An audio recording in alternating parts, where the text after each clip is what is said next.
So just jumping off into that now. Speaking of fermentation storage, man, we gotta if we're gonna buy corn that has milk production genetics, if we are going to manage it for milk production for high quality, if we are going to harvest it for high quality, then we better store it for high quality.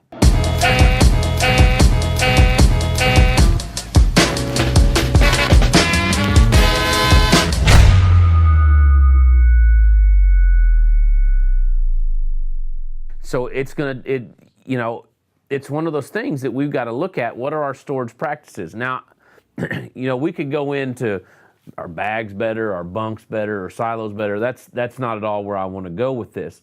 Where I want to go with this is that we've got to have good packing density. Yes. We got to squeeze the air out of that. We get a plant where we've chopped it we get this good, juicy, sugary material in the bottom of these plants, because that's what we've bred and developed for.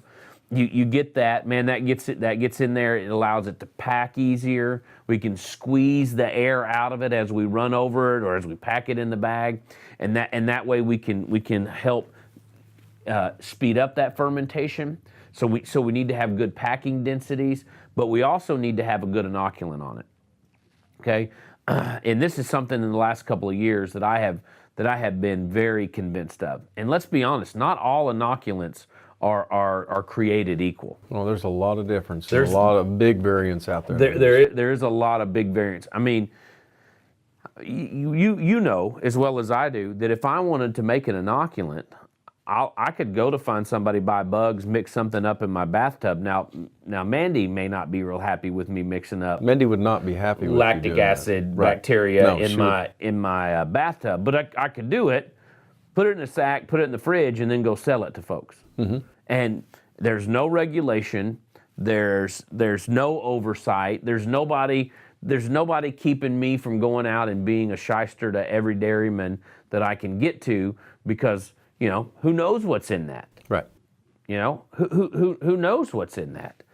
There are big differences, and we a year and a half ago began to investigate some of this. We have a silage inoculant company that we work with.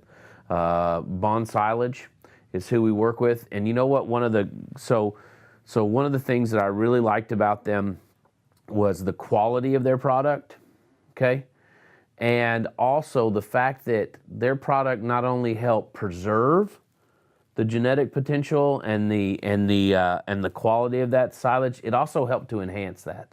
You realize that when I begin to see the results that silage inoculant had on our corn silage, and that it could enhance the value, not just preserve the value that was there, but enhance the value that was there, that was the trigger that allowed me to approve your vacation to Germany, because your silage inoculant company is headquartered in Germany. It is headquartered in Germany, and yes, they did. But you're right. It doesn't just preserve, but it enhances that. And one of the ways that it does that is by increasing 1,2-propanediol. All right, now that gets big. So when we have 1,2-propanediol in a corn silage, okay, so their bugs will help do that, and especially in their Corn Plus product, their bugs will help do that. When it does that, that basically becomes an energy source. It's like what we do with transition cows and put propylene glycol in, a sugar alcohol in. It works the same way to help in that transition period, but not just in that transition period alone, all the way through. Okay, and so here we can take an inoculant, we can store corn silage right, we can apply this inoculant correctly, and not just preserve the high quality that we started with way back here with the genetics. Okay. That we started back here with the testing and the genetics of it, and walked it all the way through. Now we can help enhance it with an inoculant. So I really think that a lot of times, as we kind of wrap this up, I really think a lot of times farmers have a hard time not have a hard time. That's not really what I want to say, but I think sometimes farmers haven't put the whole system together. You know, they go, okay, yeah, I want to buy a hybrid that is for that has been bred and developed, that's been sold to me as something that can increase quality. I want to do that. But then nobody's come along and say, here's some management that you need to do with this. And I think that too many times these things are so segmented, you know, and then it comes time to harvest and oh, okay, oh yeah, we need to do the, you know, we need to do these at these certain times, but we never do put the whole system together where we are planning and preparing to have world-class silage. Right. You know, and putting it together and putting those plans down to be able to do that.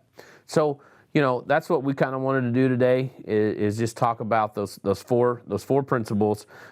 Picking the best hybrid that's gonna have milk production genetics, maximizing healthy plants per acre, harvesting appropriately, and also storing storing it right. And when we can do all of those, and maybe even we start with picking the genetics this year, and we start with managing, and we begin to move that needle or that bar where our corn silage keeps getting better and better and better. Yep. And we learn different little tweaks for all of those little things.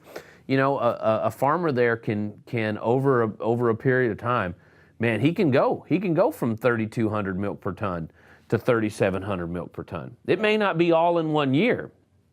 Okay, but if I'm at 32 and I do a little step here and I move it up 100 pounds of milk, and the next little step and next step, you know, kind of making this complete system that is happening. Man, we can move the bar up.